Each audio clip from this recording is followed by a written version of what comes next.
Are you a pro wrestling fan? Then odds are at some point in your life, you were a backyard wrestler. In this new series, I'm going to take you through how we came from this to this. It's a long story, covering nearly 2 decades. But if you're a nostalgic person missing the backyard days of yesteryear and a simpler time of the 90s and early 2000s, this is the story for you. This is Backyard Wrestling Cinema.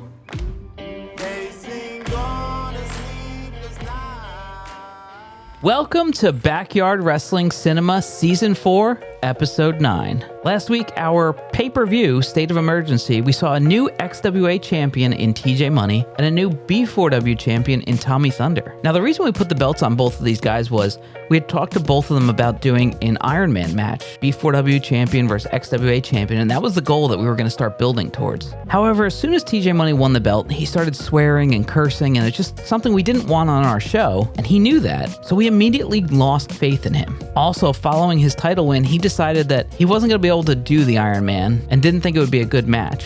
So we began to come up with a plan to kill that angle altogether. And before this show was over, you would see exactly where we were headed. We started the show with a graphic explaining the split. B4W was going to be from 8:30 to 9, and the XWA show would be from 9 to 9:30. We also had a graphic that showed the different rosters and treated it like 2 separate shows entirely. The idea was that the B4W show would take place in daylight and the XWA at nighttime, and it would give them both a different feel. And the real reason was because everybody had different schedules and we were working around daylight savings time and the fact that it gets darker so much quicker during these winter months. So it was all kind of working together and trying to figure out the best way to put the show together. Up first, Rob Oblivious would take on Rico DMF. Now, Rico had been doing his criminal cage gimmick for the XWA, but when we looked at the roster, we realized B4W badly needed wrestlers. So we added Rico with the intent that he would still keep doing his criminal cage gimmick as sort of a split personality thing. What is he doing?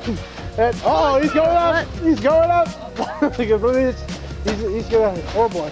Oh! Nice, uh-oh. He's going for the free fall. Yeah, free fall, Rob Oblivious. That's it. It's over. 1, 2, 3. In the end, Rico DMF hit the free fall and pinned Rob Oblivious. Next up, we did a vignette where my character attacked Homeboy Joe Slice and laid him out backstage. And that was something that was sorely missing from the show, vignettes and promos. Following it, I came out and did a promo and acted like Homeboy Joe Slice would never show up in order to challenge me for my U.S. title. Of course, he showed up. The street not taking advantage. Now he's got the arm. Oh! He had a frog splash.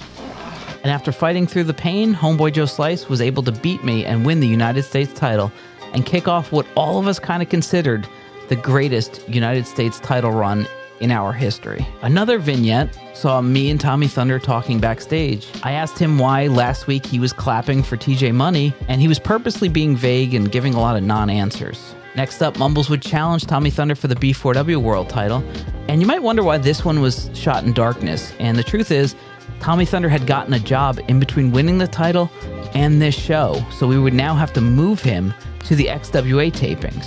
And that was really going to screw up our plans. Thunder easily defeated Mumbles, and post-match he attacked him. I came out to stop him. He laid me out. 4W right there. You can't hurt Mumbles. I told you not to come out here.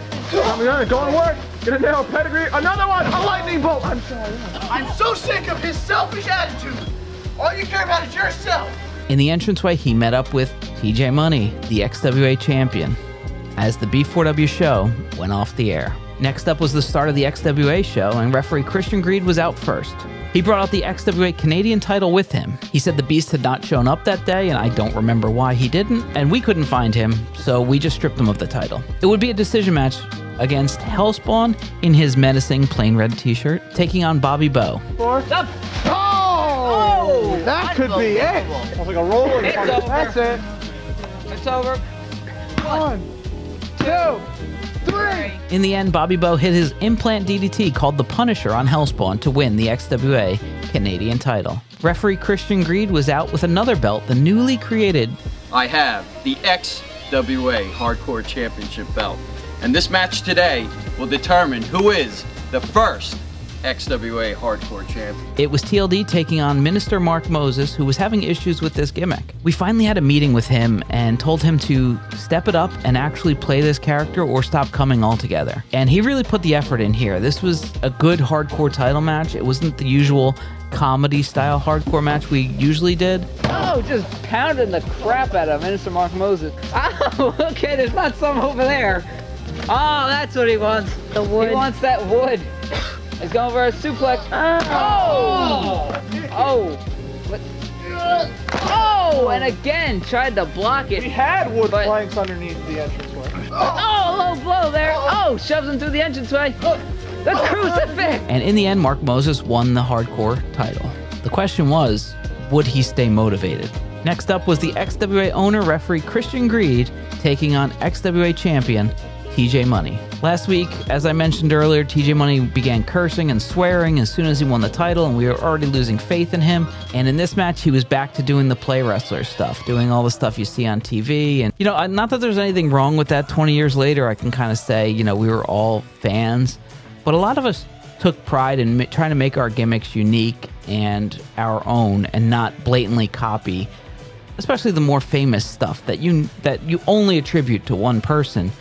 And TJ just had a different style, and it just didn't gel with what we wanted the show to be. In particular, what I wanted the show to be. In the end, TJ Money got the win. He's going for it again. Oh my God! Oh! I thought he lost his footing!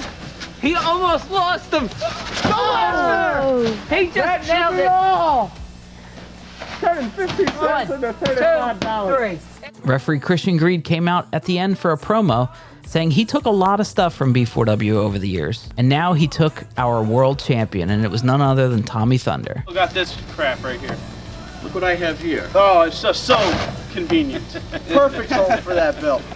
So the reason, as I mentioned earlier, we moved Tommy Thunder to the XWA was two reasons: his job schedule and our lack of faith in TJ Money. Afterwards, we aired bloopers once again and a new promo of a team that would be showing up in the future.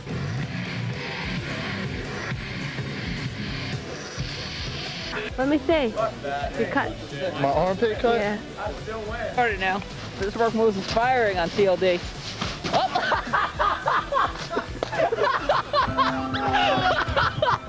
The split between the XWA and the B4W was official, and in the coming weeks, we'd finally figured out the perfect schedule so the two shows had completely different looks. The XWA invasion was going to fix what we did wrong during our BWL invasion when we started our TV show. Or at least that's what we thought. We'll see you next time, right here on Backyard Wrestling Cinema.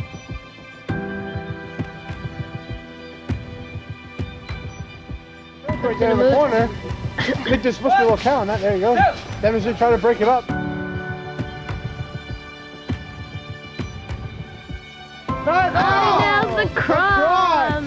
Haven't seen that hat in a while.